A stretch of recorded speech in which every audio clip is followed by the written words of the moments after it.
আসসালামু আলাইকুম viewers, welcome to another video. তো একটা কবুতর নিয়ে একটা কথা বলবো। কথাটা হলো এই যে খাঁচায় পাললে কি হয় আর হলো আপনার সাইডে পাললে কি হয়। সাইডে পাললে হলো একটা উপকার, আপনার হলো সাইডে পাললে একটা না কয়েকটা উপকার আছে। আপনার কবুতর উড়লে রোগ ব্যাধি কম হয়, আবার হলো ন্যাচারাল খাবার খায়।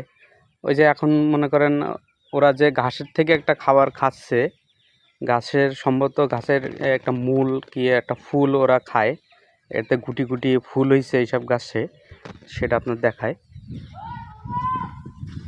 এখানে দেখবেন অবশ্যই, এখানে এই যে গুটি গুটি ফুল হয়েছে, এই ফুলটা অবশ্যই তারা এই যে ছিঁড়ে ছিঁড়ে খাচ্ছে। তো এই সাইডে পারলে আপনার এটা উপকার, কয়েকটা উপকার আছে। ওদের রোগ হয় কম, ওরা একটা উঠতে পারলে তো ওদের একটা অনেক হালকা থাকে।